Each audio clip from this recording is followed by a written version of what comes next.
Hello and welcome to episode 123 of the Talking Wednesday podcast. James and Jake here for you this week. And do you know what I've just noticed, Jake? What? In our template, you have changed the League One review to the Championship review. Did that feel nice? Yes, it did. Even though we're not obviously doing it yet. It's I got sick of seeing League One and like, we're not there anymore. Bye. No, it is still it's one of those exciting things, isn't it, to think, oh, actually, it's going to be very, very different this season. Being a podcast that started during the relegation season. We started was all the way Championship through there. podcast. Yes. And then we have filtered down. We were expecting to be back up a lot sooner. Yeah, but I think it sort of gives us those 123 episodes later, it's give us those sort of like well-rounded Sheffield Wednesday woes of being there all the way through it, you know. So there's that side of it. One thing you can never say, if Wednesday do start doing well, we didn't jump on it when it started getting all right again. Yeah, we went through the tribulations of the relegation first. But it's nice to see. It is nice to see Championship review there. A lot of exciting things planned for this season, which is going to be creeping up on us sooner than you think, actually. It'll be one of those things where I think, so we'll have to get things in motion. Like next week, we'll be able to talk about fixtures and stuff because they're out this Thursday. Yes, so fixtures will be out this week by the time you next hear us on this podcast. We have done the thing where you notice the video version and the audio version might be dropping on a Monday. I don't know if I've said this on the podcast previously. I know we've said it privately. Depending on when we get it finished, basically, on a Monday now, because we shoot it a lot earlier. Because I've moved some work stuff around, so it means I can shoot this not really late on a Monday now. So depending on how long it takes to get edited and depending on how big the show is and the upload times and things like that, it will drop before the Tuesday slot, is what I'm saying now. The latest it will be, unless there is a delay, which we'll inform you about, is Tuesday at 5 o'clock. Yeah. But I am aiming to get it out anywhere between Monday evening and that Tuesday slot. So it's more of a case of, oh, cool, we got a Monday podcast this week. Because this was our old slot. Yeah, it is. Mondays used to be our podcast slot. Yep. So it is funny, actually, because weirdly, I think it's because everybody wants their news at the start of the week as well. The numbers perform like they used to on the Monday. We realised that we were actually hampering ourselves by going to a Tuesday as well. Yep. Which is a very odd thing, but it is a thing. It must just be a day of the week thing. But he's also got the thing is people may in their mindset got back to that time slot we used to be in. They're like, oh, it's a podcast on a Monday. Brilliant. Yeah, I think it's also a case of what was actually hampering the numbers is not the fact it was Tuesday. It's the fact that there was just like split times. And that sort of thing. So it's just nice to have our podcast back in its slot, basically. Yep. But we are still going to utilise the Tuesday where we need to, because sometimes we have a 3-man, 4-man podcast. We've not had a 4-1 yet, but we will, where it just gets crazy, basically, and the edit ends up taking a lot longer than it would be. But how has your week been this week, mate? Not too bad. Went and picked up this, which we'll talk about later. You came up and saw it in person as well, and we had a good chat. Can I just say, because that sounds quite dodgy for the audio listeners, it's his Sheffield Wednesday kit. Yeah, it's Sheffield Wednesday shirt. Carry on. It's not been bad, actually. It's just, this has been a hellhole. Like, I'm kind of looking at my studio right now going, this is hot. I've been trying to stay out of this as much as possible. But it's been good. It's been good to get some things sorted. Been one of the week where you plan. It's been a planning week. And I'm massively into making my lists ready for next season, ready for what I want to do content, what we're going to do with this show, what I've got things outside of YouTube. It's all planning. This year's going to be a bit crazy and mental for me this year. So I want to get things in a row quite quickly before things go a bit more insane than I know it's going to be. How's your week been? All right. A lot of stuff to do this week. Quite a lot of business. I've been the grumpy one for the past couple of weeks, so just trying to get things done. It is just one of those months where there's a lot of work, but I'm just trying to sort of plan through it. I've booked a few days in summer there. I'm going to just switch off from everything. I'm staying somewhere where there's no Wi-Fi, Jake. Yeah. It's lovely.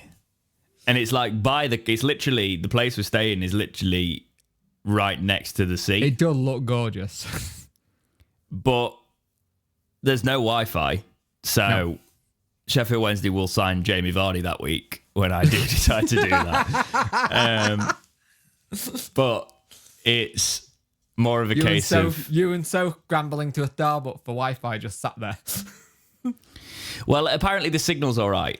And I've got 5G, so I'd be able to do something. But yeah, I think it's just going to be a case we're going to have a few days where we just switch off from everything and just get myself to that work-wise. As long as it doesn't turn into last summer when you went down to Cornwall and I'm sending you stuff and you're like, oh, this is horrific. I've got to download this and these are massive. Yeah, that wasn't ideal, really. I was just in Newquay somewhere and just editing you and Jack. I don't remember getting the message going, this is the Stone Age. Yeah, what didn't help is it wasn't a very short podcast either. It's like you'd gone on for a while and I was like, for God's sake, boys. And then I spent all the time editing there. And then you get the usual, we always get it when there's two of us or there's another one of us. Like if it's you and me or if it's Jack and you or me and Jack. I just spent all my time putting the work into it and editing it and going, oh yeah, it's better without him on it. There was that one comment, as there always is when there's one of us not on the podcast. Yeah. And I was like, thanks, lad. Cheers. Appreciate it. I think the best bit, you started uploading it and it failed somewhere. You're like, oh no. Yeah, that wasn't great. What didn't help is I was dying that week as well. Yeah. I had some form of tonsillitis or strep or whatever it was, and it was horrific actually. That you coming but back what to was the pod nice, and I was on internet. a beach. I was on a beach in 40 when we had that 40-degree day. You did, didn't you? Yeah. Yeah, so that was quite nice. Yeah. But yeah, I saw you because I came and gave you some microphones back. Yeah. And you weren't there. I wasn't. And I was like, wonderful. I was picking my child up and then I had the usual, can you just from the mother-in-law? And you don't say no to your mother-in-law. You go, right, what needs fixing? What do you need to do? And it's a cousin as well, so they got to have a little bit of play. And then I'm walking back going, I said I was going to be in this week. And then when I saw, are you in? I was like, completely gone out my head. Could the week been mental? Yeah. It's when I went, it was funny because when I was walking out and I basically was like, what's that? Because as you might know in the podcast, in my other space, not this space, there's an aircon unit now. Because my other space is ridiculously warm, so it's trying to cool it down. But the hose that goes onto the back of them, they're quite flimsy. They're not actually. The proper ones are really good, but we got like a tumble dryer one to extend it because they're meant to work. And basically, all the hot air that came out of it went through the normal tube, and then the extension, the tumble dryer, just melted it. Right? Yeah. So we were like, well, that's not ideal. But when I went to yours, I was like, why have you randomly got a piece of aircon pipe / tumble dryer, but actually the proper stuff that you're meant to use in an air conditioner, you're just in your garden?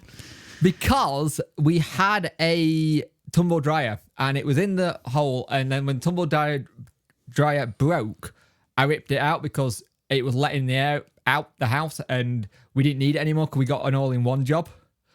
And it was those things where that had been there for months. If you told me a couple of weeks ago that you needed it, I could have been like, there you go.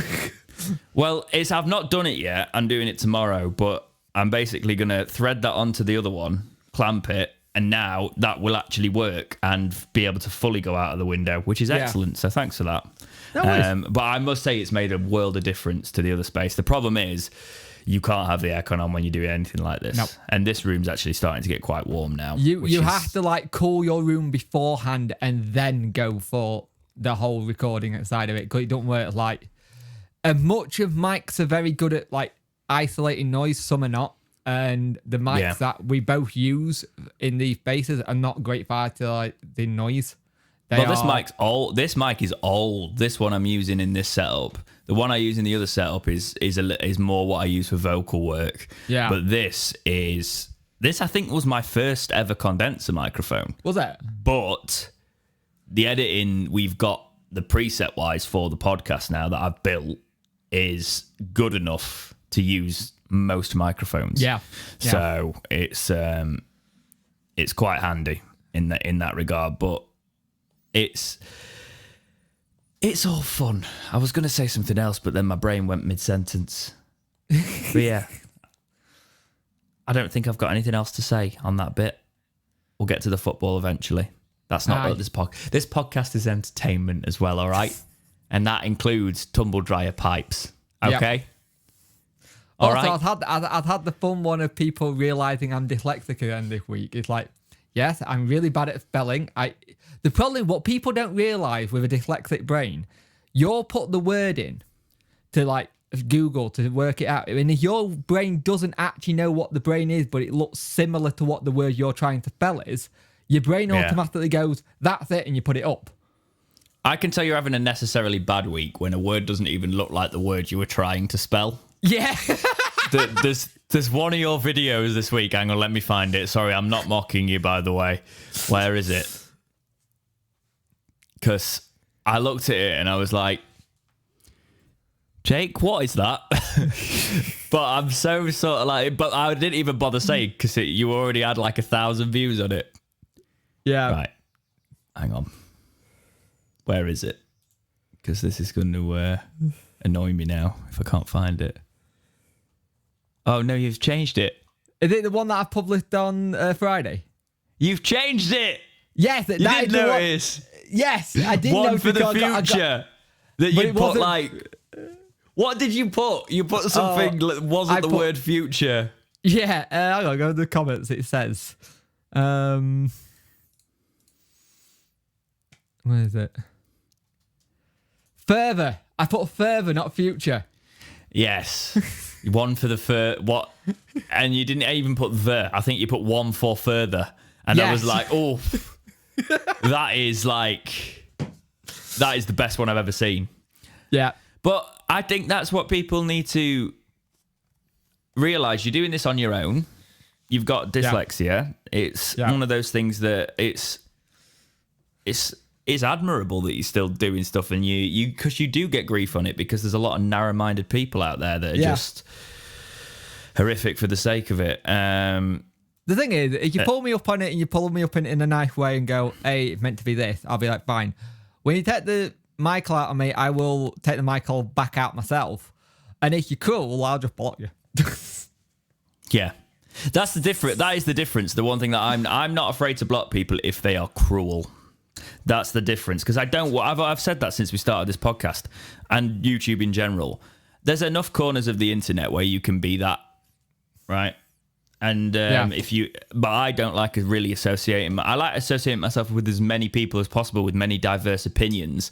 What I don't like associating people with is cruel intent and that side of it. So I think the funny thing is when they go into the kind of mindset of going, we're going to type this, it's like, you do realise you're technically boosting me in the algorithm. Thanks. Shh, don't tell them that. It's great. But yeah, the Sheffield Wednesday career mode is back. I don't usually promote it on here, but everybody always moans in this comment section. They'll put a podcast up like, when's Sheffield Wednesday career mode coming back? I'm like, this is nothing to do with that series, but because it ends up in this comment section, it's back, right? Go and support it. It doesn't do anywhere near as well as the rest of the content that I make. That's why it's as infrequent, but I know there is a core of people that love it. So, yes, it is back. There's a 42-minute episode of it. I've got another one filmed as well. I will edit it and get it out shortly. I finished the season, so at least that season will be finished. Depending on how you support it, there might be another one. Will be finished. It will be a last FIFA. Exactly. I want to... the idea is to try and make Wednesday a proper top 4 Champions League club. Yeah. That's the ultimate goal, really. Because if you haven't watched it, we're already 2 trophies down. We've won 2 major trophies after quite a few seasons. So I've never done one that in depth and to that extent. So I felt like it was fitting. But yes. And I've got a really, that's just slightly off topic, but it is real life football. Elijah Adebayo for Luton Town, right? Yeah. He is like, I've got a real affinity for the actual player now because he has been a beast in that entire career mode. And when you do that thing where you're like, there is a part of me that wants to get a Wednesday shirt with Adebayo on the back of it because of that career mode. It's like when people buy Football Manager shirts, the teams they've managed in Football Manager and they buy the shirts because they've got an affinity. But yeah, I could do that. That segues nicely into the news, though. It does. Because Sheffield Wednesday have put their home kit on sale. So we spoke about it getting revealed a little while ago. We're going to discuss the price. I will read the overall press release on the Wednesday website as Jake was just modelling his shirt on camera there because he's bought it as he always does and he's done a review on it. But this is from the Wednesday website. Following our dramatic Wembley playoff final victory over Barnsley, which secured our promotion back to the Championship. Got that one in there, lads. Well done. We are delighted to launch the brand new home shirt strip. I can't get words out. At this early stage to give Wednesdayites the chance to snap theirs up ahead of the summer holidays. Shirts in all sizes will be available from 3 to 6 months up to 6XL and ladies from size 8 through to 24. The blue home shorts and socks will also be available. All Macron shirts will see the logo of the new principal sponsor, A-Up, displayed on the front. Previously in the Championship, our shirt pricing had been held at £59 for our adult short sleeve shirt. Though, due to increased operating and manufacturing costs, these will increase to £65, including 20% VAT for the 23-24 campaign. Adult short sleeve £65, junior short sleeve £50, infant and baby sets £57 for a baby. But yeah, once available, supporters will note the new printing colour of red on the home shirts with a nod back to the early 90s, as well as making names and numbers easier to read for spectators. Details of our 23-24 away shirt will be available in due course. Thank you, as always, for your support. Right, couple of things there. We'll start with the red lettering. Have you got a problem with this? I've seen a few people having a problem with this. I actually quite like it because it's the throwback. And if you think of those... I like it because it's a throwback to a retro style. And the actual shirt is quite retro. It's like 93, 94, so it makes sense. Yes. It does seem all right when I've seen it in person. I'm obviously not got it yet, but the photo didn't do it very good justice. I think the photo made it look... I don't know. They just didn't look great. It's a little bit not Sheffield Wednesday. It's a bit Brighton.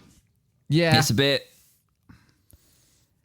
But I think it's because of the collar and the shorts when you look at it as a kit. As a shirt, I think if it had black shorts, it wouldn't be that bad. Look, there's a big debate over price, cost of living, inflation, all of those things, right? Some people say, well, it's an extra £6. You'd spend £6 on whatever, and they like those whataboutisms. But that's not the point, right? In my opinion. In my opinion, it is a shirt that some people probably wouldn't have bought at £59 or would have bought it because of a promotion. It's a promotion shirt. It's probably the one that I would have bought straight out. Yeah. This hasn't really deterred me, but to be honest, the fact I've seen it in person, I was like, I can hold off on that one. I don't need that one immediately. So yeah, I don't know how to feel about the price. I think the infant and baby sets of £57 is ridiculous. Right. The 50 and 57 for the junior and the infant is a bit ridiculous. But I have also got the other thing is, like, yes, it's expensive. I will agree with that, and cost of living stuff. But every industry has gone up since everything. We don't know how much Sheffield Wednesday being charged by Macron for shirts. That's the argument I don't like specifically. Carry on, sorry, I won't interrupt. We are a business, but then we are a football club. So you've got to figure out how much are we going to be charging to make it cost effective for a bottom line, basically. I think what the problem is, Jake, is the argument about everything's going up, right, and it's happening in all markets and that is across the board, and this has been the thing with the previous inflations. And the problem is a general wider issue, I'd say, is the fact that salaries aren't increasing to match it. No. And they're just not. And that, you could say, you can hold your employer responsible, but then the employer would turn around and go, well, everything's gone up for me too. And you get into that vicious circle of it, you know, and it's like, I think that is the big thing. If we knew how much we were getting charged as a club for them, people might justify it a little bit more. These are the bits that, as a club, we don't find out. You never know. This fan forum that's happening on Tuesday might bring up some things about why is it this much. I think it's quite expensive. I'm actually going to take the other side on this. The season ticket one, I was a little bit like, I think it's a little bit tone deaf given the certain circumstances, and we would like a more full Hillsborough. The shirt one I can understand. Right, the shirt one I'm not too fussed about, purely because I think it is. I am personally one of the people that thinks it is. I would drop 65 quid on other things of equal value to me, so that is fine for me. Yeah, personally, and I'm not going to moan about that. I was trying to say it from the perspective of all the world circumstances, but it's also a case of I'm not buying it right now anyway. I will possibly wait till they start signing these ones and sell them off. I think my issue is that we're selling this shirt for 65 quid, yet you go into the store and they're selling last year's shirt still for 50. Yes. They need to sign all of those and get them gone now, by the way. We still got shirt from the following season still up for sale, and they're 36 quid. Knock them all down for a tenner, clear them. They won't, though, because the loss. We can't take a loss, in fairness. No. And here's the problem, right? Maybe we need to consider moving from Macron, because here's what I want to look at. This is what. How long? We're in a 10-year deal, I think. Oh, for God's sake. Right, well, this is where it spells trouble then, because go on Macron's website, look at the Stoke City shirt, $76.99. Stoke City's website, the same shirt, £50. Do you know why? Because their club are eating the cost. That's obvious now.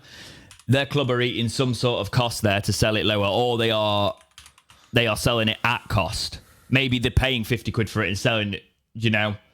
Yeah. They're not making money on it, which is weird, or they're making very little money on it. But 76, that's quite a jump. Crystal Palace Macron kit, $85.99 on their site, Macron's site. On their site, there's two options. There's a £70 one, which is the body fit one. That's probably that one. But there's also a £60 one. So there's like the two options of it. So we can see that we're seeing the clubs, but we're seeing the clubs are eating cost. Yeah. Whereas we don't sell ours on Macron. No.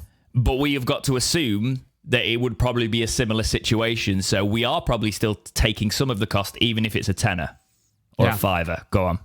If you go on last year's shirts in the Championship, Norwich City was the most expensive at about 65 quid. Same as us this season. I think it's a difficult one, because I think you got to try and remember that it's still a business. And I think that's the hard part. When it's your club, you see it as your football club, and that's it. You don't see it as a running cost, keeping the lights on and stuff like that, which makes it very, very difficult, if that makes sense. Oh, I also don't think you need to... I've just found an article that said new Championship kits as Sheffield Wednesday hike prices, Bristol City and Stoke unveil designs. Where's that from? I will send it you now. No, just give us the site, just because you've read it. It's from the Stoke-on-Trent live website. Okay, cool. So what I wanted to say there is you don't necessarily have to buy the kit every year. No. As well. That's one thing that I think a lot of fans would want to. This is a consideration you have to make. If you've got I think the thing that sucks is the kid sizes, because if you want to kit out your family, say you got a few kids and you want to like buy them all the shirt, and they're like 50 quid how is the junior one 50 quid and the baby sets are like 57 for a baby that will be able to wear it for what, a few months? It's just a bit odd, that one being so expensive, but I don't have too much of a problem with the adult one, as I've said. In terms of the kit itself, do you think it's worth 65 quid? Because we did see that there was a few quality issues you were saying. I think this is nicer fit than last season. Last season was very tight for medium. I think they've made it a little bit looser, so it feels a looser shirt to have on. So far, haven't seen too many issues in quality. This has been through the wash once already and done okay. I think the thing with it, I would have liked to seen the for people listening, the A up is stuck on. I'd like to have seen that embedded into the shirt. So actually put in like remember the old children's hospital shirt where it was in the shirt. I prefer that. I didn't have that one. Was it in?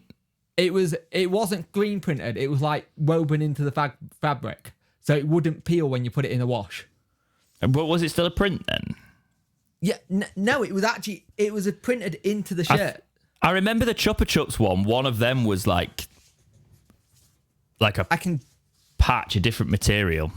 No, it was just all one piece of material, and it was into the shirt, which was nice. Oh, so it was yeah, no, clean. I get what you mean. Okay, so it wasn't like an iron-on thing, yeah. Okay. Yeah, and I think that's the problem with these iron-on things. People don't understand how to wash them, and then they put them in the dryer. You put these in the dryer, it kills them. Oh, yeah, I never put a Wednesday shirt in a dryer. It's always a case of wash it and then let it air dry. It'd be interesting to see what the away kit is. That's going to be a thing, because I've got a thing of buying away shirts rather than the home shirts now. This is the thing I think a lot of people do. I think a lot of people have got a cupboard full of home shirts, and the away kits are what a change. Yeah. I also must say that I hate the fit on a lot of the shirts. I just hate them. I hate sports shirts fits. They fit like no other shirt. And I know it's because you're meant to be athletic, but why can't they realise that a lot of us aren't athletic? Make a shirt for us that like to eat food. Okay? Right, but let us know what you think about the away shirt pricing. Is it extortionate? Is it just a sign of the times?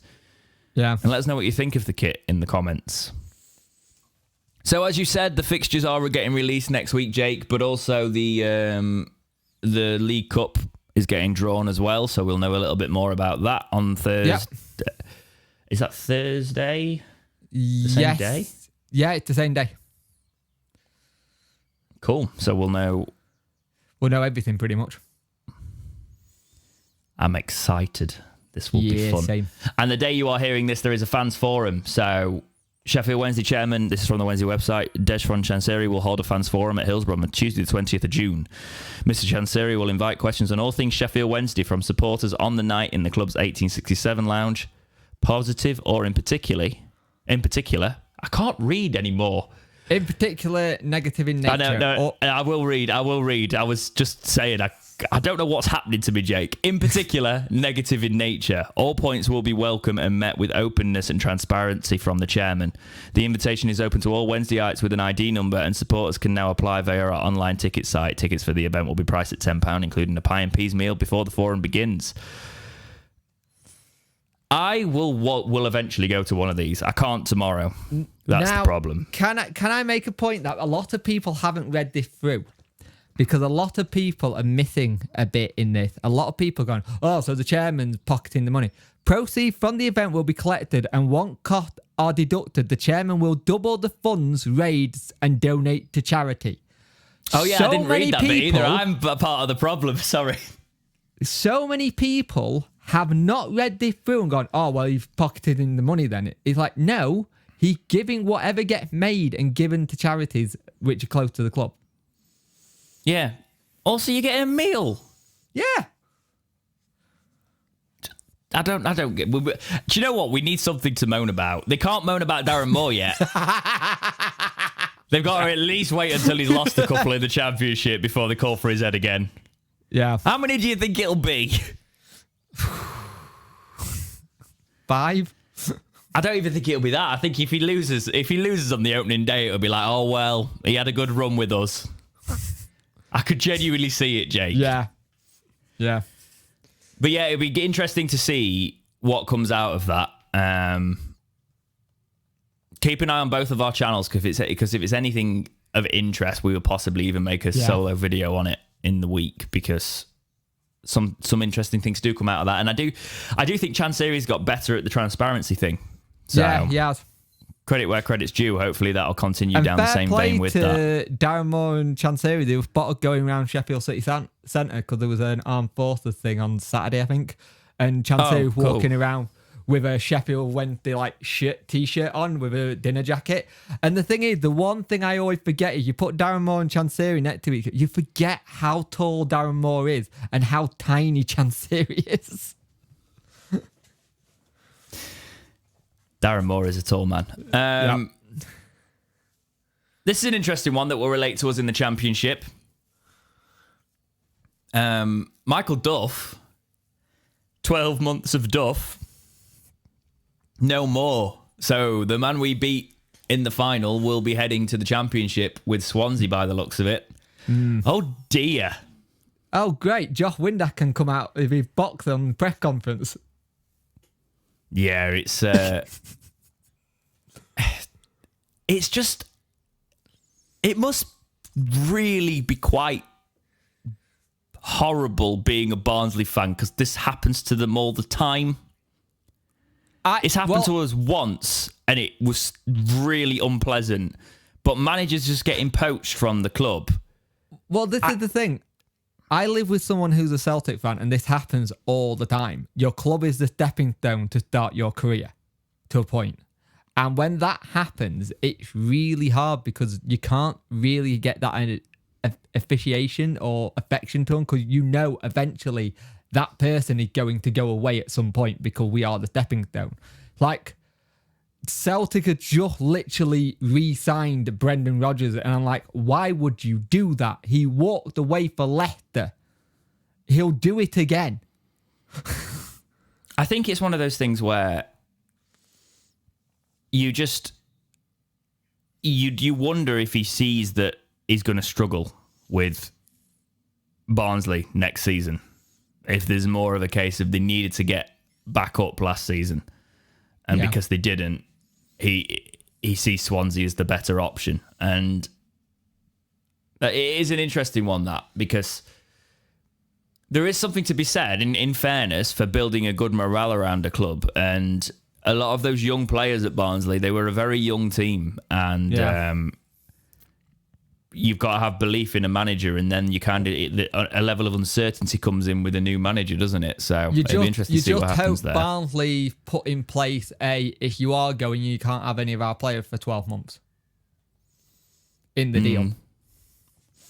And then Warnock's staying at Huddersfield as well. So there's going to be a lot of interesting matchups.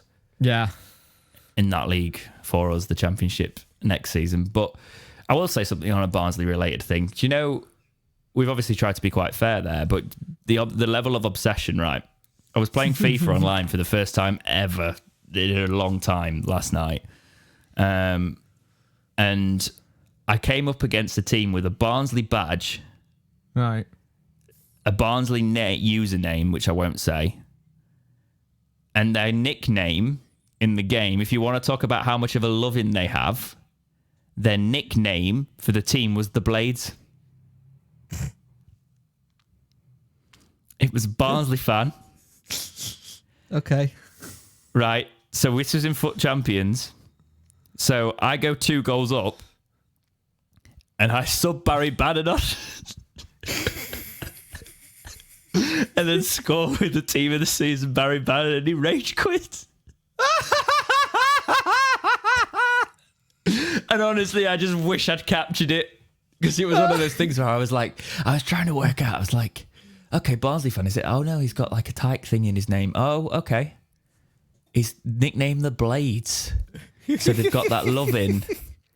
So the worst thing I could possibly do in this situation for this individual is bring Barry Bannon on and do that. So that's exactly what I did. And it was really obvious as well, by the way, because I was 2-0 up within like 25 minutes. So I'd done a first half sub on 25 minutes and Barry Bannon had not skipped it so we could see him running on.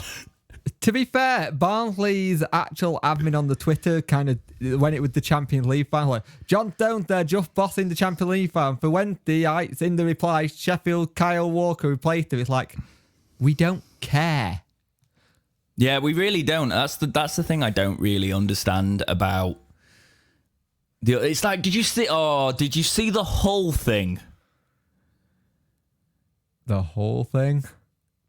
So Hull posted an image saying, who's excited about these grounds we're visiting next year? Look at all these derbies. Yeah. And in it was like Middlesbrough, Huddersfield, Leeds, and us, and Rotherham. And it was like, look at all those derbies we're going to have. Hull City. Not a derby. It's not a derby. I was like, I've never considered Hull a derby. No. Like, not even remotely. And that's not even like saying, like, you could understand why Barnsley might want to try and make it because they're quite close geographically. Yeah. It's Hull. Yeah. That's not a derby. It's weird. It's not a derby. Full stop. Oh. But yeah. The Star are reporting that Kieran Brennan should be back from his injury in time for the season. Do you think he will end up getting some game time, or do you think it'll be another loan, or do you think I think he might get some game time early on, and then maybe like the back end of like the transfer when he might go on loan again. There's a player there in Brennan, and we've seen him 23. He's 23 though. It's one of those things where he's like, where the point you need to either have 13 football or gone. Yeah, he's at the same point Hunt was at. Right. And maybe we do the same we did with Hunt, play him a couple of bit, and then if it don't work, end of the season, end of the transfer market, somebody comes into him, we let him go. But Darren Moore has said that he does want to use him a little bit more. So it could be a case of he could be part of that squad rotation that we talked about last week. Do you think he gets sold though? I don't know. I'd like it to, because we've got another year left if we are going to. At least then we get something for him.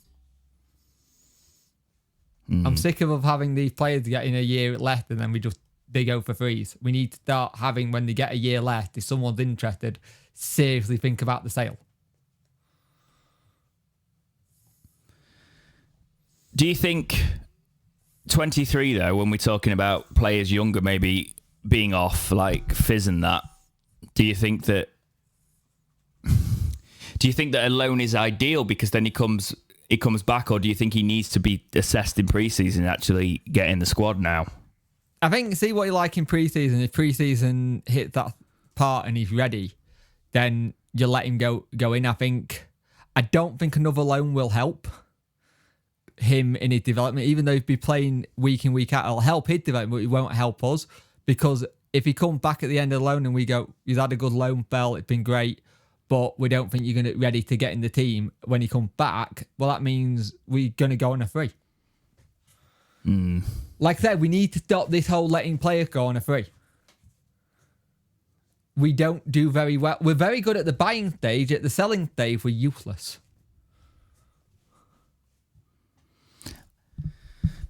I was buying time there, sorry, because I was trying to find where I first saw this. I know the Star reported it amongst other people as well. Yeah, because I saw it on a Liverpool site. I've seen it a few places. I don't know where it originally came from, actually. It's probably come straight from the FA. So there's been a rule change for next season about a registration change. So they were talking about it. UEFA have done it. I think it's come down from a UEFA and the FA have done it in terms of needing homegrown players. So now it'll be a maximum of 4 players available that aren't homegrown. Is it? Yeah. So if you're a Football Manager player, you will get annoyed by work permits and seeing a wonder kid in like Argentina or something that you can't sign because even though you could get them cheap and you could get them and they want to come to the club, they don't. You can literally sign them and they don't apply. They fail the work permit, basically. This rule will change things. And the big argument and the talking point about it is it was put in place to keep players, homegrown players, in the game and not lose that quality and make sure that we didn't just try and like take people from abroad. But with the game expanding, I think potentially this is probably a good thing for the lower league clubs to be able to bring in these really, really, really good youth players. What's your thoughts on the rule change? Do you think it's a positive or do you think it's going to have negative effects? I think it's a positive, but I also think it's a reaction to so many young English lads going to places like Germany and getting first team football. Look at Bellingham. He's now a Real Madrid player. And he went. He left England because he couldn't get in a team. He was in a team, but he wasn't like feeling like he was like valued enough for it, so he left. We've had it with a lot of our ex-Arsenal players who have gone over to Germany. I think there's one in the Bayern team who's done really well, and I think this whole thing, you're seeing more German and Italian team come after English players, and the players who should be getting in the squad, but they don't because there's different players who are ahead of them. I think for lower league, it'll be helpful because we've only really signed 2 under Darren Moore, which was Silaso and Florian Camberi, if you go in like the kind of thing who qualify. So it'll be interesting to see how this works, how people are going to scout differently. It all depends on how people are going to use it. If they don't abuse it, it's fine. If they start abusing it, it's going to go down the pan. So the guarantee is that clubs will get 2, right? And it's up to 4. So I think if it's done well, as you said, it's actually going to be a massive benefit for the game because you want to be able to... So you need to keep our leagues competitive as well, right? And you need to keep our leagues growing with the world. I am slightly concerned that you look at the likes. I actually think now the Saudi league in the next 5 years is going to be quite big in terms of the players there. I don't think it's got any history, but they're trying to buy history. And they have got the money to buy history because how is history made? You've got to start somewhere. Yeah. So they've gone for the American model on steroids, basically. And let's get all these players in this league and make it the superstar league. But the dangerous thing is they're going for players like Mahrez. Players that would go into any Premier League squad pretty much and play for them. They're Gundogan. They're going for players that... Oh dear, these players would get in. Ruben Neves was one where I was like, are you serious? Ruben Neves, Kante. Kante, I understand, right? Because Kante's like one of them superstar, what is one thing, is one pretty much what he needs to win. He's an older player. Benzema, you can understand. Mbappe, you can Mbappe, what am I on about? Ronaldo, you can understand. I've got to say, Mbappe's the one you can't understand. Yeah. Messi turning it down was a great thing. For me, even going to the MLS, because the MLS has got more history than that league, and I'd rather it keep the superstar split. If everybody goes to that league, it becomes a thing. I obviously, there's questions around it, and there's questions around the tolerances in that system, and basically that state are trying to not become an oil-dependent state. That's genuinely a thing. They have put 300 billion into football, or I think they've made 200 or 300 billion available for football for their teams, but it's state-run. The Crown there released the money, I believe, allegedly. The thing and then is, they go unlike to the the Chinese Super League, they've got the money to keep it going as long as possible. That is the thing, and it's a case of they have realised that the oil will run out, and they want to become They want to keep their wealth beyond that. And what's the way to do that? The West have get their money from the entertainment and their business practices, and they now know that they can use their capital currently to build on top of that. So whether you agree with it or not, it's happening by the looks of it. So we need to keep our leagues as competitive as possible, which is sad because that's when I start to think that the Premier League will start to get scared and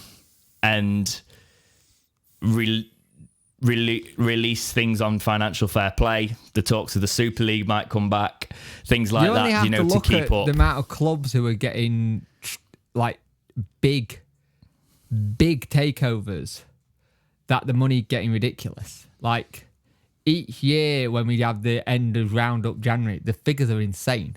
We blow other leagues out the water. Now, if we have a league that starts blowing us out the water, we're going to be in trouble. Because clubs will panic. And the last thing we want is clubs overspending over the means. And it's not something you want to see. You'll never have the heritage that we have here, obviously. But there will be an era of... The Saudi League will become the money league. But it will reach a cap eventually. But the cap will then... It will be a case of, do you want to go on and win everything in that? They might even buy that. If a Super League exists or something with that, they might even manage to buy their way into some sort of UEFA tournament, a European tournament. Yeah. You know, like the Champions League. They might be able to do that. So that's the only worry. The only reason it's getting really concerning is because did you follow the thing with Live Golf and the PGA? Yes, I did. The fact that happened... That's concerning because you've got all these people who stayed loyal to the PGA and all these people that took these massive paydays at Live. And then even though they might try and deny it because it's the organisation, not Live itself that's merged, basically Live has merged with the PGA after a buyout. So all those players who actually stood on their principles and didn't have not got the bag for it, and it's happened. Yeah. And all those players that left and didn't show any loyalty and took the money, they've come back in. And they've got all... It's just... It doesn't sit murky. Right. It is. And it's... you'll see it with... It's so... We thought football was bad when we got American ownerships and like Abramovich and stuff at Chelsea and the money coming in. It is just going to get worse. Yeah. It's going to be difficult, isn't it? Which is why I'm sort of glad we've had the lower league football in England is like nothing else, you know. Well, we've had our playoffs. I think the lower league football's like nothing else. But also, you look at Wente, example. Where do you get the Peterborough game at home getting talked around globally by Pep Guardiola? It's on the news in South Korea. It's on the news in Australia. It's like, I'm glad that we have the kind of competition we have, which is basically you get relegated, you get promoted. I would hate the model where I love NFL, don't get me wrong. I love American football. But I would hate to have the model where if you're the worst team, you get an advantage next season for getting in players. I hate that idea because it gives anyone a reason to go, we don't have to try this season because we know next season we could get this. Or it's a case of if you remove the stakes in football, the greatest thing about our system as well is the fact that the champions can get relegated and drop down a division the next season. That is plausible and can happen. It's a possibility. It's not necessarily common or happen, but it can happen, and teams can drop very quickly. You only have to look at what Leicester did that season. Leicester won. Everyone saw something. When you see a team that either never won it or comes out of nowhere and wins it, it makes you remember why you love English football or why you love the three-tiered system. You had that ability. Luton, for God's sake, Luton the next year are a Premier League team. They were nearly out of the Football League a couple of seasons ago. Where's the fairy tale that has that? It's just adding a new dimension to the game, and it's one I'm currently not comfortable with because the amount of money being thrown about. It's ridiculous. Yes. It is. And we don't know how rich some of these people are, by the way, because they don't have to declare their wealth like a lot of people over here do. Trillionaires, more than that, probably. Anyway, basically my point there is the money might not stop. So this will be an interesting one to watch. But let's pivot it back to Wednesday. I'm quite annoyed by this one, Jake, because we did a transfer episode a couple of weeks ago, but we went on for so long that I said, let's end it here and talk about these in the coming weeks. And then a week later, we're linked with this player that I put on my suggestion. Yeah. Literally before there was even any murmurings, I thought, this guy's been on loan before. This is a Darren Moore signing, this is, in terms of, we're looking at Premier League loans. We're looking at people that he might bring in and realistically someone I could see us signing, not necessarily going to light the world on fire for us, but if I'm talking about Sheffield Wednesday's previous signings, Brooke Norton Cuffy, Arsenal player. Yep. So this is from when I originally looked. He spent last season on loan with Coventry and Rotherham. 2 assists, 41 appearances, helped get 15 clean sheets. He's a 19-year-old right back. Now, this week, Alex Miller of The Star has linked us with him. The Arsenal pages have started to link our interest with him. I'm so annoyed with myself. We didn't do the defenders that week, and then we just forgot about it last week because I was literally looking. Fair, I had one as well with Ogbene. I had Ogbene in that list. You did. Before it got put anywhere, and I was like, I could have got that out. Oh, well. It shows we're on the right track, the track in sort of the players that we're looking at. Maybe you'll make a scout out of us yet. But yes, so 19-year-old right back, Premier League loan. What do you think to this one, Jake? Do you think it'll happen? Do you think it's something that should happen? I think this one could happen. We don't have enough right backs as it is. It is. And he's already shown that he can do championship experience, having 2 spells already. I think last season with coming close with Coventry shows that he's improved his development with them getting into playoffs. And I think it's one of those ones where Arsenal are very good at loaning their players, and especially young, to the championship. They are actually very good at like getting loans out there and seeing if they can improve. You look at Nketiah. He went on loan to Leeds, had a fantastic time in the championship, and then eventually got his bell. So I think if you want a player to development and see how a player under pressure has each week, I think it will be a good loan. The thing that stands out for me is the positioning. He's a right back, and it just ticks all the boxes. That's why I initially highlighted him, because of his loan spells last season. The fact that they're going to loan him out again. He's someone I think would work really well under Darren Moore, because he's that younger player, that needs to kick on and have a really good season. I think a consistent season with Wednesday at right back, 19 years old. It's the position we need. We need fullbacks, and he's somebody that we either move Palmer into the midfield and play him, or he's cover, but he's part of rotation. We're going to need a squad. The championship. Yeah. You pick up. Wednesday do pick up injuries, so it's going to be important. I think he'd be a sensible one, and he's probably one of them lone players that you'll end up doing really well for us, hopefully, and then you end up falling in love with, and then it doesn't happen. But just remember, with injuries this season, we are in the good position that we do have an international break, maybe that some can actually get sorted and relax, which is what probably killed us a little bit last season, not having that break to just get players' legs rested. Yeah, that's fair.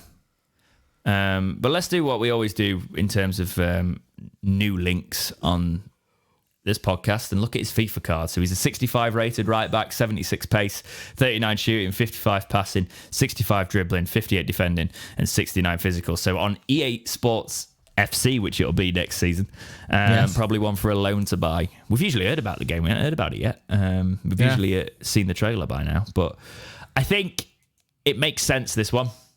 Yeah. And it's the kind of move that Wednesday should be making. And it's the point in his career now where he needs it. He's been on loan at Lincoln the season before, and then, his career he's had that progression, hasn't he? League One, Championship. He's also part of the England youth setup as well. So he's gone from under 16 level with England all the way through to currently being in England under 20s. So he's definitely one that's got a lot of potential. So Yeah. I think Wednesday makes sense unless he goes back to Coventry. Yeah. But I think we should be all over this one and being quite aggressive with it. Let us know what you think about Brooke Norton-Cuffy in the comments. Another transfer story, and it's another... Why don't we just link us with every single player that Sheffield Wednesday has ever been involved with? This is from the Examiner Live. Jordan Storey is on Sheffield Wednesday's transfer radar this summer, Yorkshire Live understands. The Preston North End defender impressed during a previous loan spell at Hillsborough. In the second half of the 2021-22 campaign, he made 19 league appearances as Darren Moore's side fell short of the playoff hurdle that term. Storey caught the eye for his versatility and defensive nous. During that short stint at S6, it was no surprise that he slotted straight back into Preston's first team last season, racking up the most number of games and minutes played by any outfield player on the books at Deepdale. Despite having another 2 years left to run on his contract, with Ryan Lowe's side, sources say the 25-year-old has been mentioned as someone who the Owls are keeping tabs on this summer as they plot a mini revamp after promotion. I'll end it there. So, This would be one that had cost us a bit of money, Jake. Yes. Just because we're interested doesn't necessarily mean we could get near it, because I reckon this is sort of one that Preston would want upwards of $1 million for, would you think? More. A lot more. Yeah, upwards. Keep going, basically. I think it's anywhere from 2.5 to 3 million. And the problem is, if this is someone we are going... The thing is, this is one of these ones where I want it to either get done straight away or we move on. I don't want another season where we're going after one player because we want him. If they're not willing to sell him, don't keep going in and offer silly money, because he's good, don't get me wrong, good player, but we don't want to be the chasing club all the time. We want to be able, right, he's not done, move on to the next target. It's one of those where he's probably better than Mark McGuinness. Yes. Probably because of his experience with Preston and showing that he can do it in the Championship, and I know people are obsessed with that. But he would also cost more. So if I look at those two players and I go, Mark McGuinness is a good player and there's potential there, as with Jordan Storey, if it's a case of Mark McGuinness for $1 million and Jordan Storey for 3+, you probably make the McGuinness deal, in my opinion. Yeah. Yeah, definitely. Even though I would like to see Jordan Storey back, because I think there's a player there. There is a hell of a player there. But it's a case of how much money do we want to spend. But I also would get behind it if we decided to spend the money. I've managed to close the entire document there. Bear with me. But highlights in terms of his last window with us. Do you think... We obviously saw him in League One. Do you think he would be able to play in this side in the Championship? At the end of the day, he played the most minutes out of anyone in their team. So it shows you that he can do it. And I think in that... Sorry. What? You died for a second. Carry on. Oh, and if that's the case, it shows you that he's very much a part of their first team and they're very happy with it. So we would have to put in a mammoth bid for prizing him away. And the thing is, if anything, it can sound really bad, it can sound really arrogant, but it sounds like when they kind of made him better for them, what a lone player should be. And the fact that we've made him better for them is great, but it doesn't help when you want them back. I think it makes more business sense to go for Mark McGuinness, because Jordan Storey is 25 years old and would cost us more. He is becoming a very developed player, right? So he is a player that is literally, if you buy him, he's the ready-made thing now for you. You would assume, wouldn't you? He is your go-to centre-back, and he's the player you push on with.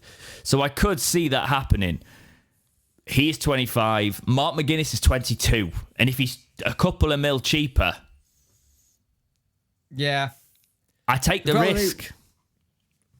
One played a bit more and had a bit more experience, and I think also you're also looking when McGuinness went back to Cardiff, who was in a battling team, battling relegation. Different mindset to a team pushing for promotion.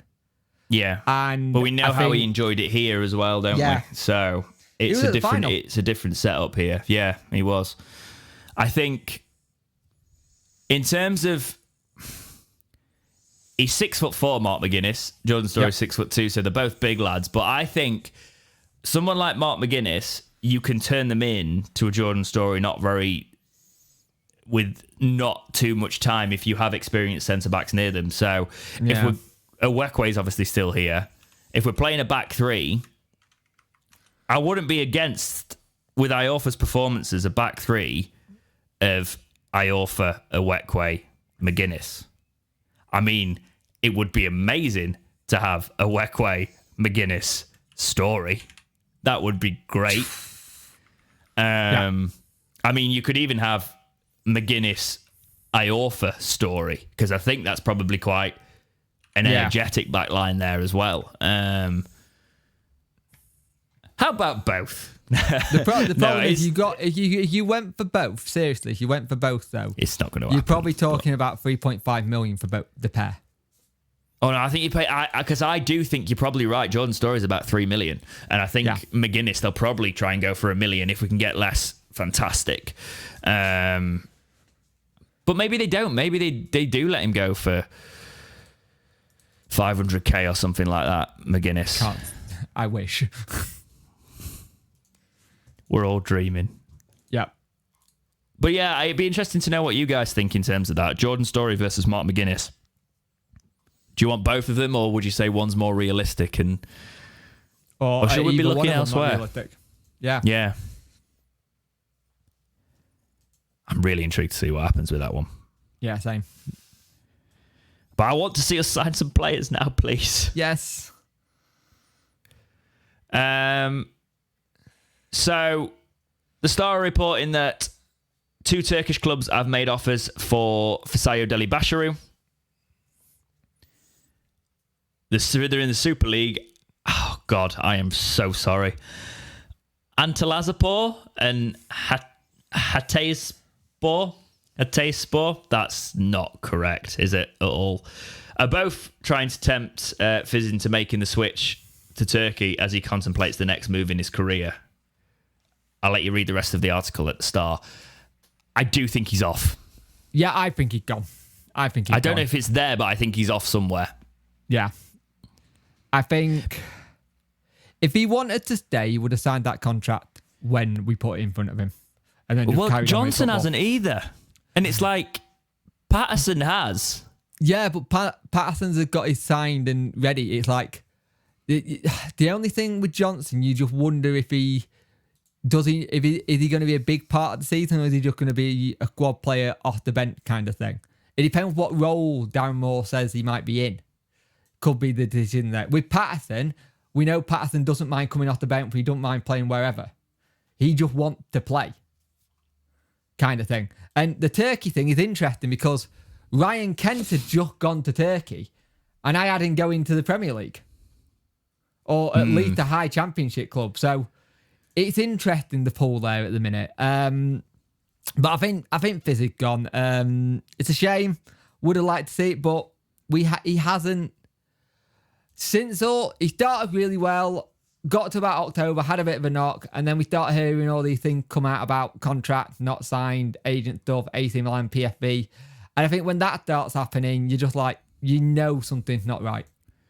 I just do feel like we're at this point where we'd have heard things if it was going to happen. And I am still, until he is gone, I've got full support of him. So I'd like to see him sign the contract and commit his future to Wednesday and develop here, because there is a player there. Oh, but yeah, I'm going to be I'll be slightly annoyed if he goes to Turkey because we won't get any money for him. Yes. That's the big thing. And the silence is deafening on that one. Yeah. It's one of those situations where there is a hell of a player in there, but he has to have the right headspace. Is Turkey the best place for him to develop? I'm not necessarily sure it is. I don't think it is. No. I think if you go there, that doesn't necessarily make sense to me. I think you're probably better staying with a manager that's going to develop you in the Championship. He is best off, if the offers are what are on the table there, he's best off staying at Wednesday, personally. The financial package is obviously going to be better over there. It's a nicer climate. There's all of those things to consider, but it depends what he wants to do with his career at this age. There'll still be interest in him 4 years if he keeps putting his performances in. So the one thing that can be at this age is it can kill your career if you make the wrong move. I don't think the wrong move is staying at Wednesday. No, we've seen it with lots of players who have done this in the past, and I think you'll have. Because I'm really bad, but I think you'll have more eyes on you from people watching the Championship than you will do Turkey. Does that make sense? Yeah, I think we need to sort of realise that money talks in the game, but agents talk louder, just as loud in players' ears. So I think we will know the extent of that shortly, because I hope he's getting the right advice and he's looking out for his career properly, because we have seen players leave Wednesday and it not work out. We have seen players leave Wednesday and it work out later, but there's only one player, and it's George Hurst. Yeah. And that's because of loans that it's worked out for him. And I have a funny feeling next season in the Championship, he'll be a massive part of that Leicester squad. Unless Ipswich come out with a ridiculous deal to sign him on a permanent. Anyway, let's move on to our suggestions, okay? So we're going to go back to that document we had, and I've just been quickly checking that none of the players have moved on my end. You can do that with yours. Let's talk defenders. Defenders, right. Yes. So the first defender I want to say is somebody who we're probably not going to sign, but if we had the ambition, this is not going to happen, right? But it's a player we could technically sign on a free. It's Ryan Manning. It's not going to happen. No. This is speculation wonderland. 26-year-old left back, 5 goals and 10 assists in 43 experiences. He's played 20 last season in left and midfield.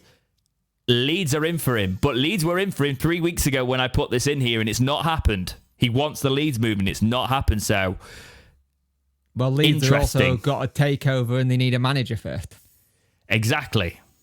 So Sheffield Wednesday throw a decent amount of money at him, and you have got one of the best defenders that is available on a free transfer, Ryan Manning.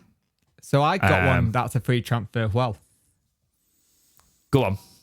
Alex Tensebi, the Manchester United youth team player. He's a free agent. Talk me through. So he's still a free agent, is he, as well? Yes. He was at Stoke last season. Did okay, but not well. He had his best spell when he was at Villa, when he was on loan. Looked really good. He's a right-sided defender.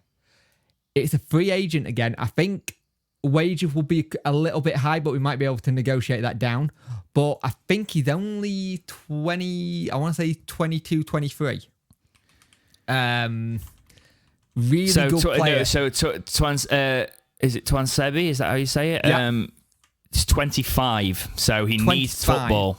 He needs... Right. This is one where you could see Sheffield Wednesday taking a punt because his career stats aren't great, right? No.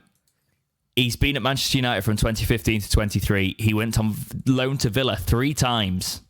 5 appearances in 2018. 2018-19 season, 25 appearances. And then the 21-22 season, 9 appearances. They're all for Villa on loan. He then went in 2022, he went to Napoli on loan and only made 1 appearance. And then last season, he made 4 appearances at Stoke. Is he a player that... It is one of those players that you think that Darren Moore might look at and go, there might be a player in there because he has been... He's done it before. He had injuries last season. That's the only reason I think... Yeah, I think that's the only thing that's a bit of a concern, the injuries that he's had. kind of thing. The reason I'd actually say you're probably onto something that we might even have a look at him here is he's a centre back, right? But he can play right back and plays right back as a natural position. That's my thing. He got what Darren Moore liked, which is versatility. But he can also play in the holding midfield. So he has played there before. So he's a versatile player, and Darren Moore is looking at those versatile players. He would be a permanent. It would make sense because of the links to like the Premier League right backs on loan, for example. Someone like Twanzebe would be the permanent you make, and you loan someone like Norton Cuffy, and then you are filling out that fullback position for the with an age difference, because 25 years old, he's a good age. It could be a case of his next club is the club that is the making of him if you can keep him fit. Now, the only thing I think we would be concerned with is the injuries, because that is something that Wednesday aren't good with in general. Yeah, very much so. You'd also got to remember with Darren Moore when he had the likes of, say, West Brom. West Brom had a lot of money in when they came down, and he only spent 8 million on Sam Johnson. The rest were loans. I would love this for FIFA reasons, Jake. He's a 74 rated silver centre back with 81 pace, 36 shooting, 63 passes, 68 dribbling, 73 defending, and 72 physical. That would be great, but in terms of real life, he is probably a risk. Yes. But obviously, this has been a speculation topic, but it would be interesting to know if Sheffield Wednesday should be taking these risks. 25 years old, it's an age for a player to make his career now, and on a free transfer, is it one that Wednesday maybe take a punt on? Let us know what you think in the comments on him. I will say this won't make it into that breakout we've just done, because we've got enough transfer talk about. So main podcast listeners, welcome. Reece Williams could be one we go for at Liverpool. Yeah, true. Potentially. It's one of those players that they're having some injuries at Liverpool, so he might be kept as backup there. But he spent some time at Blackpool last season, and he was at Swansea the year before. He's a 6'5" centre back, by the way, and he's 22 years old. So he was recalled in January of last season, and he made 17 appearances for 4 clean sheets. They conceded 19 goals, so not necessarily one you think, oh yeah, he's going to come in and change the team. But if you're talking about Premier League loans where he wants to go and get some stable football, I think Reece Williams could be one there, and he was one I was looking at in the defence. Well, there's also, I don't know if I mentioned it, Calvin Ramsey on loan from Liverpool as well. That'd be an insane one, because wasn't he quite highly rated, and then he just didn't really get the time. Yeah. Yep. But I think he'd probably go for a top end champ, to be honest. Well, this is the thing. We're having to remember that we've seen Darren Moore do the pulling League One. We've not seen Darren Moore do the pulling Championship, and we missed out on a lot of Championship players last season because we were in League One. I'm excited now. Don't say things like that, because we could actually bring in some. We're not seeing anything happen yet, Jake. So no, let's see what does happen. But yes, that is all I've got for this week's episode of the Talking Wednesday podcast. Anything to add, my friend? Just keep yourself well and hydrated, because it's still going to be very hot this week. Indeed. I'm buying a chair. I've decided I'm going to buy one of them posture gaming chair things, because my back wrecks. I'll probably have to do it in installments, but I'll do it. Or is it a chair for both places? Because your chair at your other place ain't much better. You know, it's awful. I might get 2. Do I get 2? Join us next week on Chairgate, and I'll let you know what chair he gets. We've got a gig coming. I'll talk about that on the pod with some promo at some point, because it would be cool to. It's in Sheffield, actually. It's Tramlines weekend, so I'll chat about that at some point. But it would be good to see some people around at the gig if you are out and about over Tramlines weekend. But I've just spent some money on equipment to sort our new playback system out. because we've got quite a few synths now. So I've just spent quite a bit of money on sorting all of that out because, well, we don't have a synth player at the minute. I wrote all the synth and played them myself. But slightly had a showcase that made you spend money as well. I haven't spent any money on that yet. That's all future me problems. I did get the controller, actually, because my controller was dying. So I have got the Starfield controller. Yeah, that's true. Yeah. Everybody knows on the career mode, I was saying that the right trigger was sticking because I would literally hold down sprint. You hold down sprint all the time on that game, and I've held down sprint for so long on FIFA on the career mode that it just goes real slow now, so it sticks. So I need a new controller, but I've also got to the point where I got it and I was like, oh, this is so nice, and I used it once, and then Soph went, you're hitting that trigger a little bit hard there, aren't you? Like you're gonna wear off the finish. And I was like, why did you say that? Because now I don't want to use it. Yeah. So now it's on the side. She knows my brain.